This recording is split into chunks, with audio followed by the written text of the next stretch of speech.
First order of business is to pick out your hardware. So I'm running with number 12, 1 1/4 inch wood screws with a nice big head on them. That's key. So they look like they are for the shelf. And then 1 1/2 inch wood for the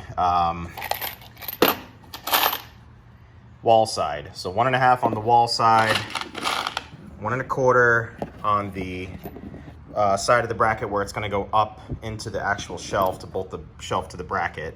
And then what I do is I paint these black. So I find using a piece of cardboard helps. I just stick them in here like this. All the screws I need, which will be a few. And then this way when you paint them, you can get all the way around the head. Gives you a nice finish. I try to start with painting the hardware first. Let that dry while I'm doing the shelf process. This way you can expedite your time faster. And my go-to paint on these brackets has always been the Rust-Oleum flat black. I just like the way flat covers and looks better. I don't want that shine. If you guys want to use gloss, more than welcome to. It's just preference. So I got my brackets lined up here. Got all my screws lined up here. So trick is just to get a nice little even coat of paint on these things.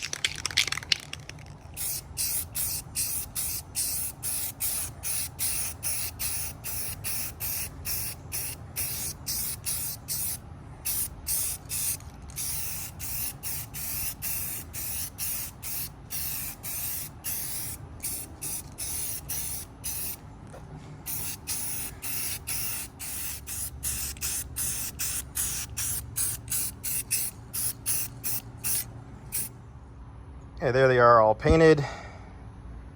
Nice even coat all the way around. That'll dry flat.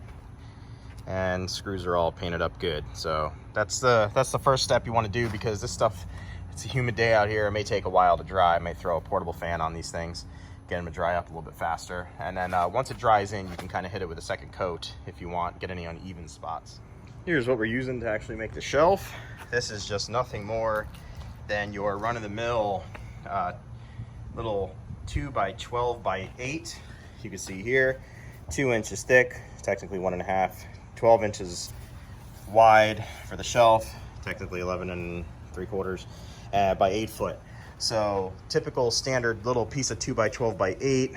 Picked this up at Lowe's for about 11 or 12 bucks for the piece. So that is all we're using. Nothing fancy, nothing special, nothing expensive. So real cheap. I know my shelf needs to be 69 3/4, so measured from that end, 69 3/4 over to here, and then made my line to cut this with my circular saw. And if you only got a 6-inch square, no problem. Make your one side of your line, take it, line it up, strike the other. Always have a bunch of number 2 pencils on hand, by the way. Best marking device ever for woodworking. And this is the little bench I picked. I did a video on this bench. I've been using this thing nonstop. You can see here just a stupid plug for this thing. It's they didn't pay me to say this. I just freaking love it. It's like just under 200 bucks, and it's the most sturdy work table I've ever used. So pick one up if you do a lot of outside projects like I do, where you need a space to work. But let's get this sawn off, and I'll show you the next step.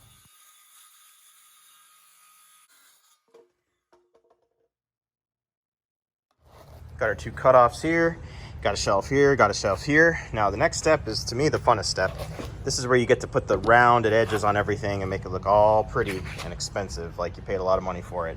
So basically what we're gonna do, run a 3/4 inch round over bit from the router on all these edges here and here, and that's gonna give us our nice little kind of finished edge. And we're gonna leave the back edge flat because we want that to be flat up against the wall.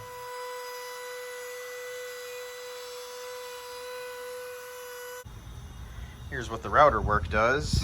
Makes quick work of getting those edges nice and rounded over. It's starting to look more like a finished shelf. I do have a nice knot in mine right here.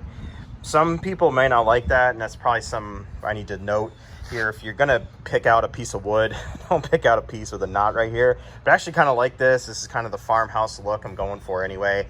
I got a lot of knots and imperfections in my build, but just something to look out for. But this is what the router does. And you can see we left the back flat and flush. Now, everybody's favorite part, sanding. So if you don't already have a sander and you want a recommendation, Makita random orbital sander or an RO sander uses these types of sanding pads like this. You can pick up a pack of assorted sanding pads on Amazon. I'll throw an affiliate link down below where you can grab a set. I usually start off with a 60 or an 80 grit, knock down some of this rough you don't want this gritty feel on a shelf when you're trying to slide stuff in and out. So knock down the rough stuff with a 60, step it up to like a 120, then maybe a 320 to finish it off before I stain it. Another thing to note, obviously breathing protection, definite, so wear that.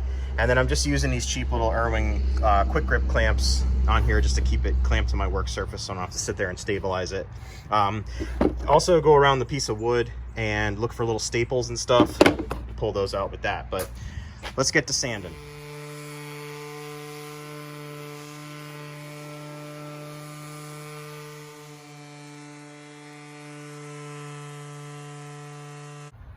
So I just got done sanding this one with a 60, then 120, then 150, then 320 on here. And I just want to show you the difference of the two boards.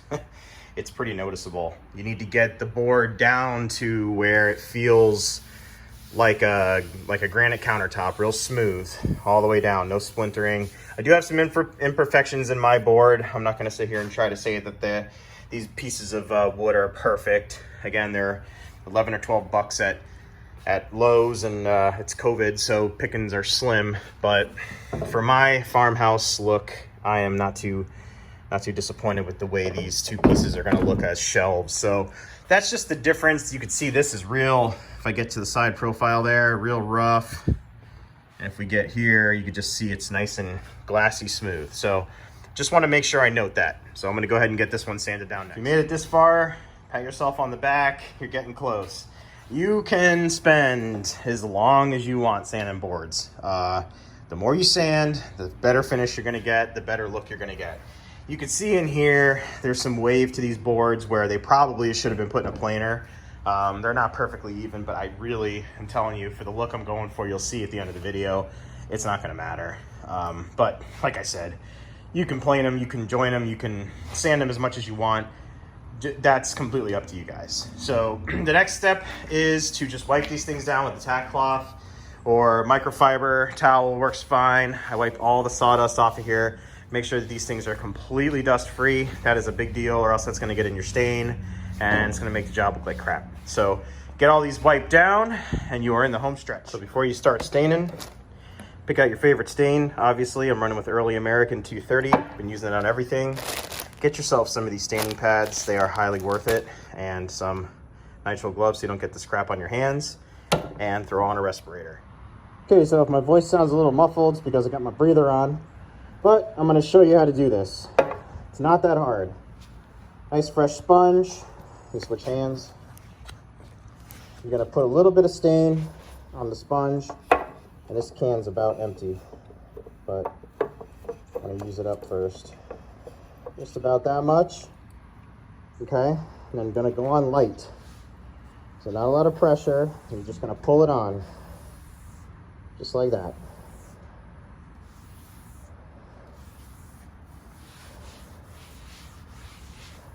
Wipe it in.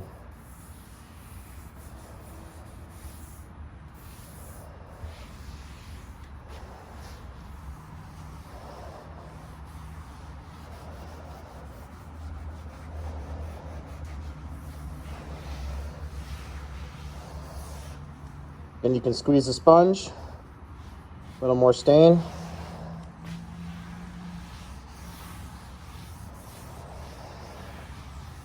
So once you kind of got it wiped on there, just nice, even, go with the grain, wipe it a little bit, just kind of work it in. You're just working it in.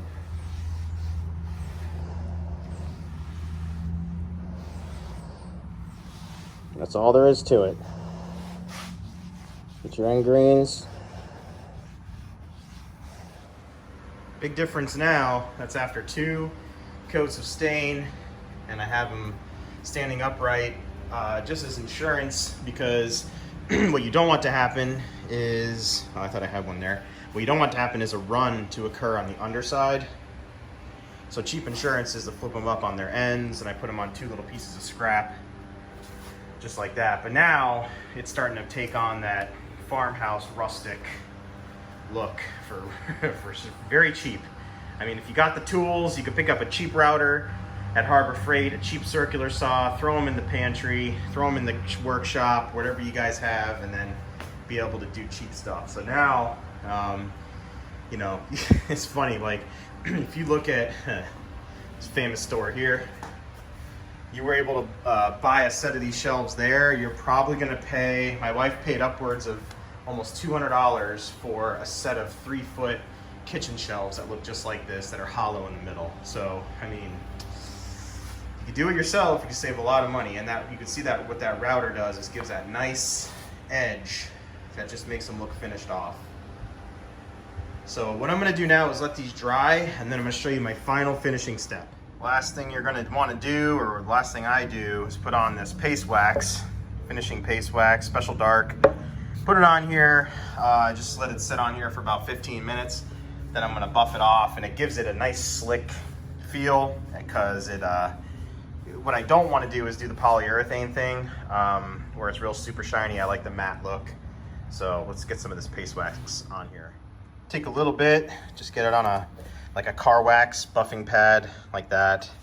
Come over here to an area, and you just do small little circles, and you're just pushing it in. And what it's doing is just doing like a fine polish on the wood. Gives it a nice surface. So you do that, let it dry to like a light haze, polish it right off with a microfiber. So the next thing you want to do is just get your brackets set on the wall where you want yours to be. They just go in with a standard screw. You can see there, I just got mine mounted up.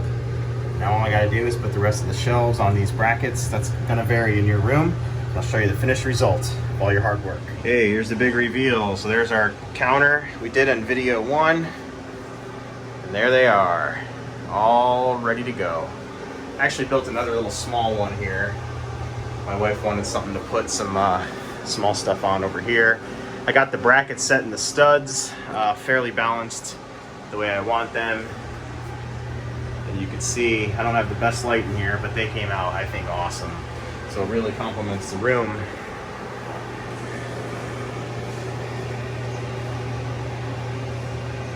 And then they'll match this side. I still have to organize, put these baskets up there. But there they are. And I added a clothes bar here. That's why this one's mounted nice and high. Got one of my shirts here, work shirt, hang it up. Carhartt, right where I need it to be. I have the biggest shirts in the house. A couple inch and a half, 2 inches down there for drying room. And these are solid, not going anywhere. So if this video helped you in any way, you enjoyed it, please leave me a thumbs up. Please subscribe. I'm on the road to 100,000. It's no easy feat these days. Gonna try to get there and get you guys some more how-to videos. So like I said in the beginning, these are not the you know, most, I don't know, best piece of wood, take the longest time to finish type of shelf. But if you're looking for a nice farmhouse shelf, real nice smooth finish, you can see there, nice matte smooth finish, something that's going to last a long time, these will definitely fit the bill, and they're not going to break the bank. So thanks for watching, guys. Get you in the next video.